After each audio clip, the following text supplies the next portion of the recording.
Cale Makar is the NHL 24 cover athlete, but is that good news for the Colorado Avalanche? Plus, no fighting in the QMJHL, and we rank them top 10 centers in the Western Conference on today's episode of Locked On NHL. You're Locked On NHL, your daily podcast on the National Hockey League. Part of the Locked On Podcast Network, your team every day.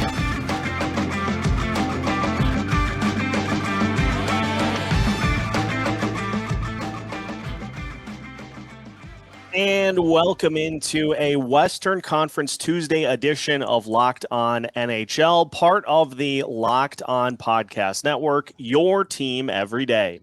Thank you for making Locked On NHL your first listen each and every day.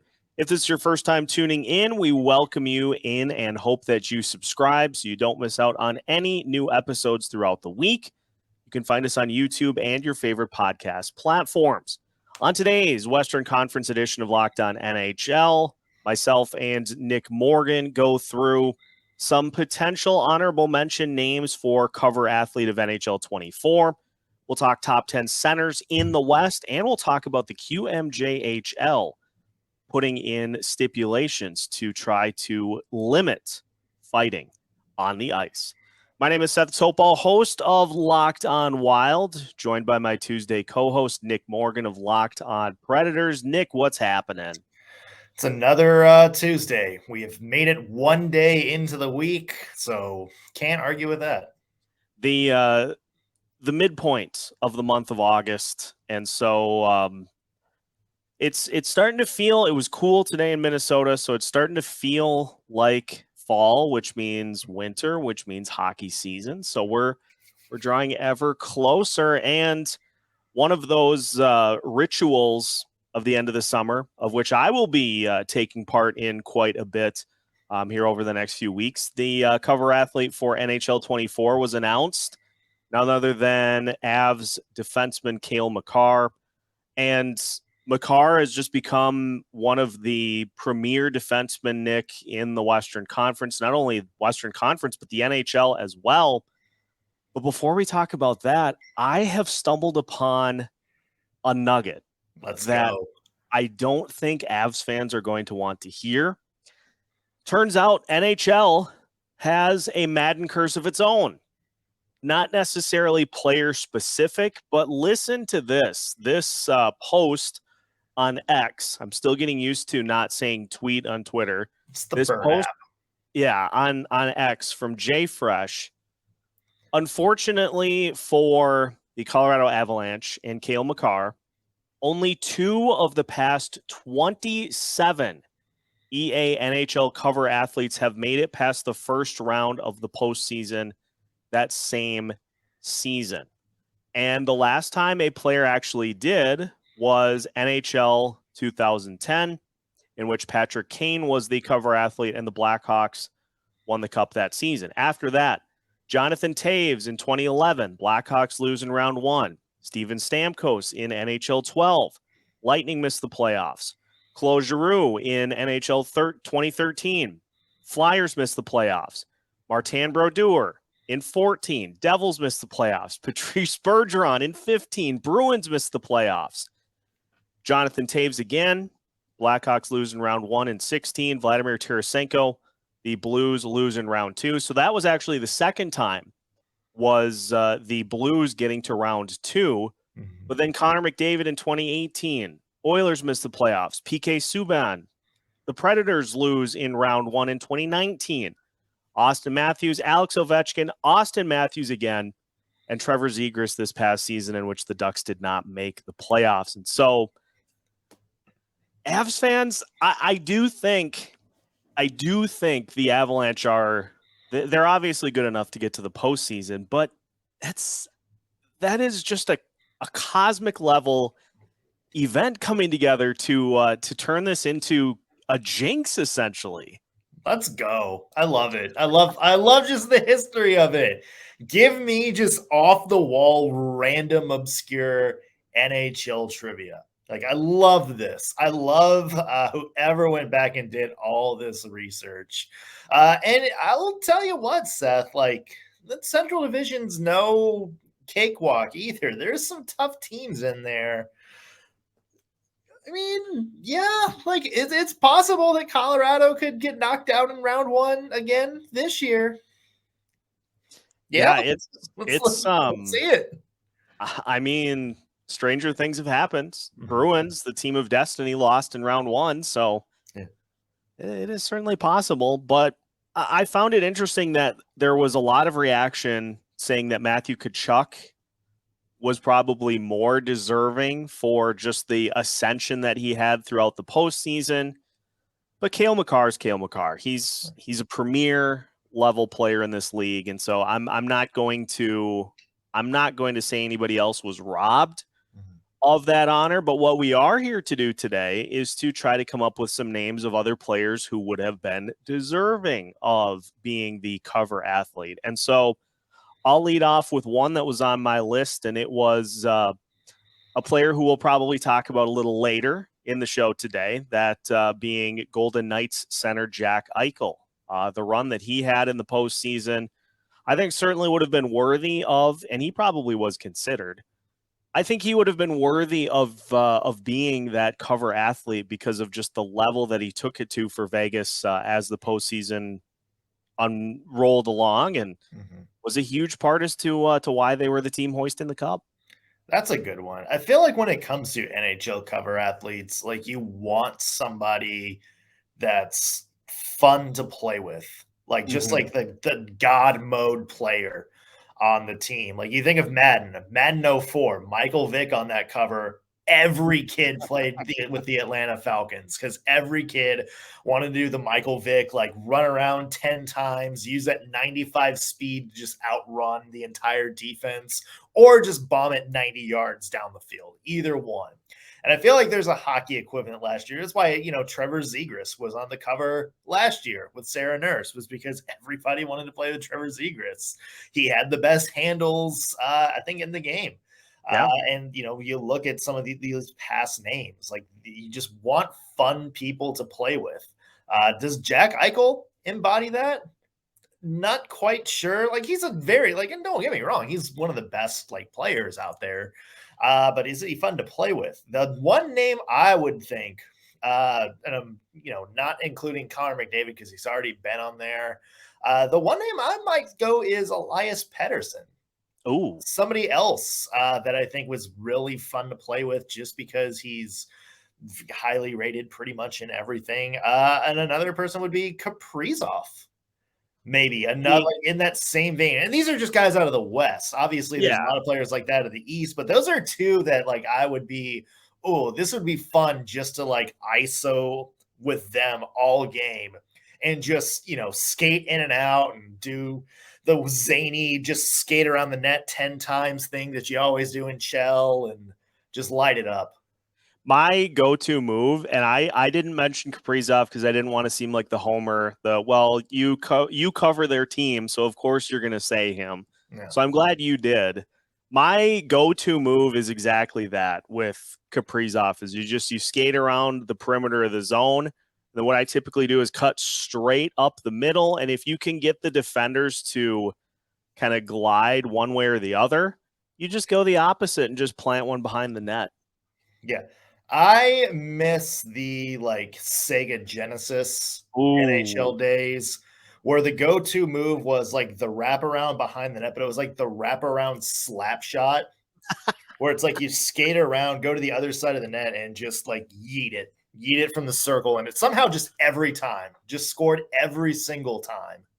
Magical, just magical. So now it's going to be interesting to see if the Avalanche can break the curse or can be one of the teams that are on the right side of this, because now we've got empirical evidence that it could be not the season they're hoping for. So we're going to leave it at that, and we'll just see how things play out. But we're going to talk more about some of those players when we get to our rankings of top centers in the West to finish the show. But when we come back, we'll talk about some new rules in the QMJHL in regards to fighting. That's on the way on today's Western Conference Tuesday edition of Locked On NHL. Football season is right around the corner, and FanDuel is giving you the chance to win all season long. Because right now, when you bet on a Super Bowl winner, you can get bonus bets every time they win in the regular season. Just pick any team to win the Super Bowl, and you'll get bonus bets for every victory. If you head to FanDuel, the current favorite to win the Super Bowl is the Kansas City Chiefs at plus 600. And ironically enough, a repeat of last year's Super Bowl is the potential matchup that has the best odds between the Kansas City Chiefs and the Philadelphia Eagles. That's currently at plus 1,800. So you can head to FanDuel and bet on those or other props and games. You can use your bonus bets on spreads, player props, over-unders, and more. So head to FanDuel.com/lockedon and start earning bonus bets with America's #1 sportsbook. Again, that's FanDuel.com/lockedon, FanDuel.com/lockedon.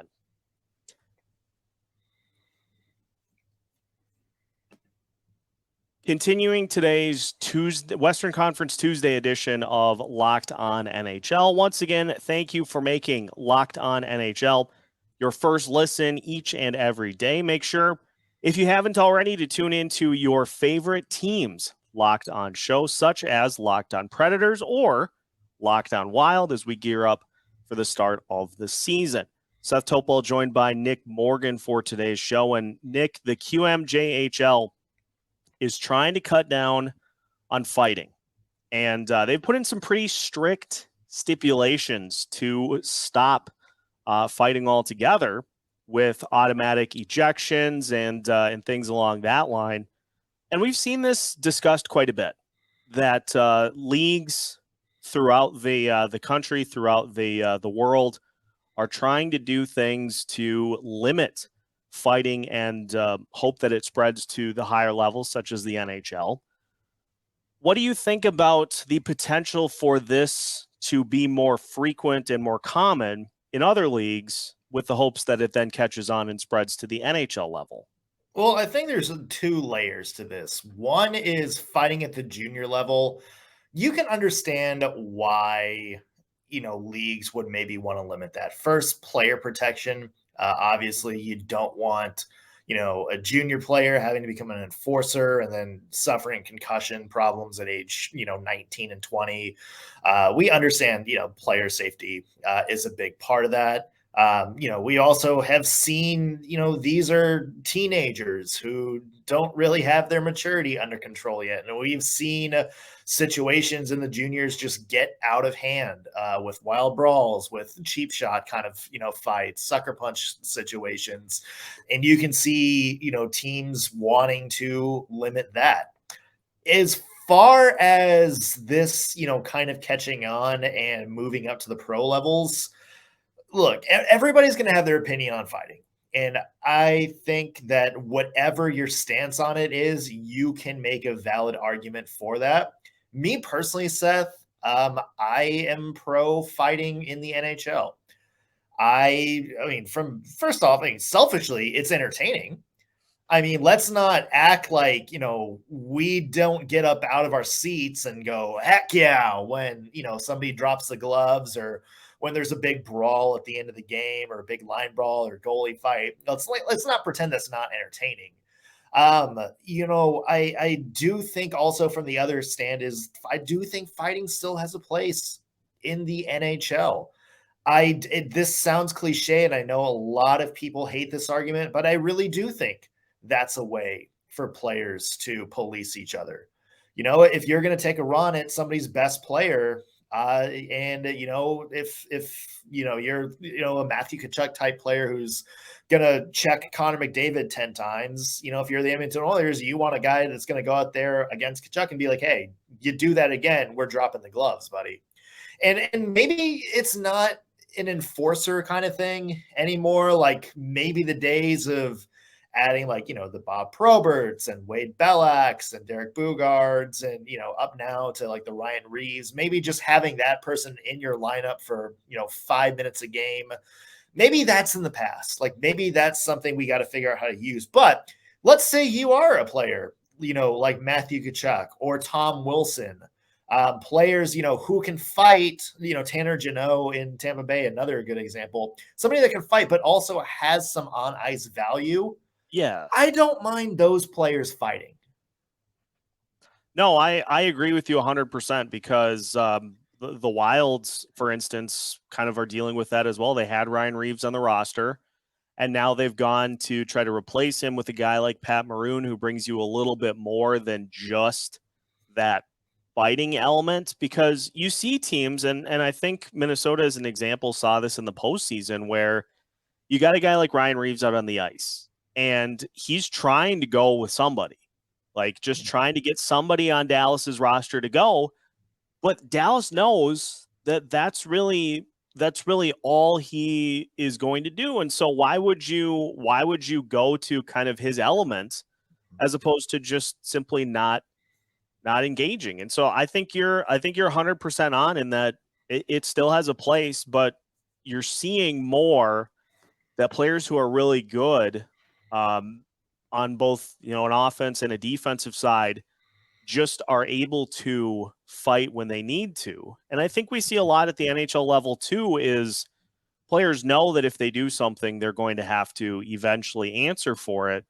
And so it comes down to frustration with how things have gone throughout the course of the game. You take a run at me, I'm going to come back after you, that sort of thing. I think we're seeing the days of the enforcer kind of are starting to dwindle.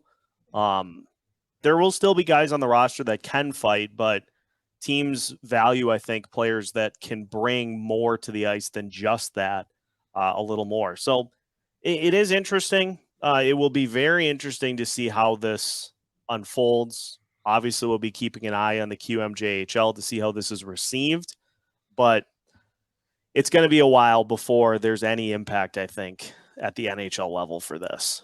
Right. And I think a lot of the players that you talk to in the NHL, a lot of players have just kind of expressed, hey, there is still, kind of a place for fighting, and I think even the players, like, it gets them fired up too. And, like, there's those reactionary things like, hey, if you take a run at somebody, we are going to, drop the gloves and go at you.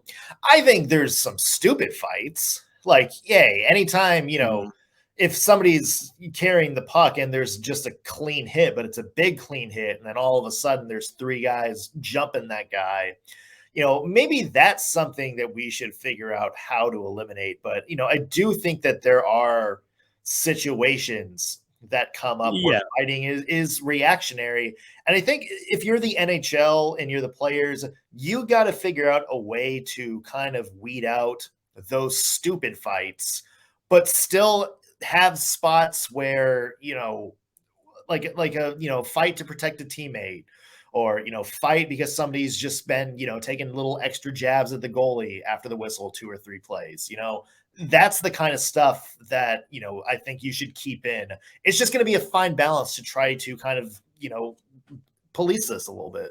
Yeah, absolutely. And a way to help kind of, if a team is struggling, maybe somebody lower in the lineup tries to just to get everybody going, that sort of a thing. And yeah, we'll keep an eye on it and see if there's any further impact of this. But we're going to get to one of the main courses of today's show, the rankings. We continue our rankings series, and we'll be looking at the top 10 centers in the Western Conference as we finish today's episode of Locked On NHL after this.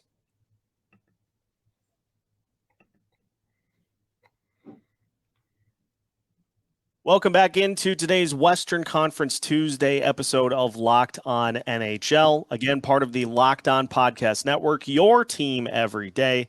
Seth Toupal joined by Nick Morgan. Okay, Nick, let's get to our lists. And we're going to, I like going with having you do your list and then I react to it. So let's do that again for this week. All right. We doing the full thing, or am I starting with just my top 3? Because I feel like this is like goalies where there's a very obvious top 3. Yeah, let's do the tiers. Okay, so tier number 1. Well, let's be honest. There's 2 top tiers.